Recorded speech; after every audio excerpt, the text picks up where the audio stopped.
What's up, everybody? I'm Leah Jackson. I'm here with Brian Albert. Hey, everyone. He's IGN's Dota 2 aficionado and free-to-play reviewer. What did you think of the movie? I thought it was amazing. I give it a 9.2. You can read all about it on IGN. Actually, the documentary is embedded in that review as well, so you can just watch it straight from there. So one thing that I thought about this kind of competitive gaming documentary was that my friends, they don't know a lot about Dota, and they kind of don't want to watch it because they don't understand the game. Do you think that people who don't understand Dota can get a lot out of the documentary? Yeah, absolutely, because this isn't a documentary about Dota, it's about people who play Dota. And they have their own struggles, like, one of them, their parents like, hey, you want to be this professional gamer, you want to make money doing this? And when it fails, he gets kicked out of his house, or like someone loses their father to cancer.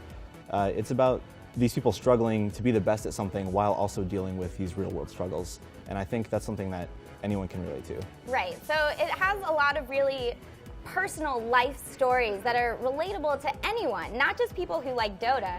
And I think that that's kind of a good way to grab people and sort of make them care about what's going on in addition to the really awesome tournament that's happening. Right. So what are other ways that the documentary kind of does that? In Dota there's all this crazy terminology, and there's a reason to kind of be afraid of starting to play Dota because it's hard and there's a lot to know, right? But what they do is they're just like, hey, this is a game about 5 players versus 5 players. You're trying to destroy the other player's base, and that's about as far as they get, as far as the complexity goes. Yes.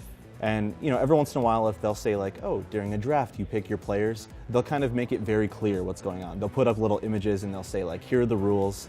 So they have these kind of casters or commentators or people who are really knowledgeable about the game to break it down to a very, simple level that anyone can understand so that it's easy to pick up. Right. It'll be like, here's this player, Dendi, one of the stars of this film.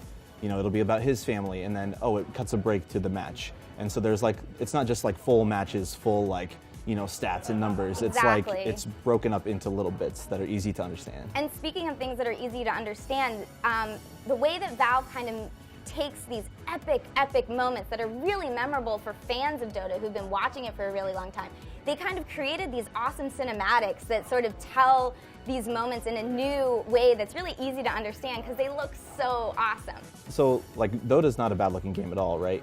But if you watch on the replays in the game, it's kind of zoomed out, it's kind of far away. So Valve zoomed way in, and the characters look great and they're animated well. And it's so much clearer. Like if you die in Dota, your character just sort of disappears. But in the cinematics, it's dramatic. The character's rolling on the ground. Right. It's just it's very easy to see this was a good thing someone did, or this was sort of important. You don't have to kind of hide back behind the HUD of what Dota looks like. Right. Yeah. And another thing that I thought that was very smart of Valve to kind of grab people who might not be interested in Dota that much is they used Jeremy Lin.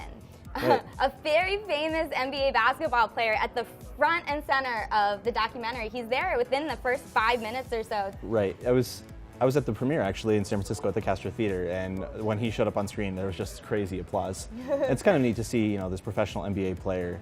He has millions of Twitter followers, and he's just in here talking about Dota. It's a great relatable way to say it's not just these little nerds in a corner playing this game.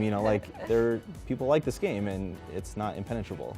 So I guess what it boils all down to is that people who don't really understand Dota can get a lot out of free-to-play just because it puts these stories on a really relatable, personal level that anyone can kind of understand. So for more on free-to-play, definitely make sure to read Brian's review.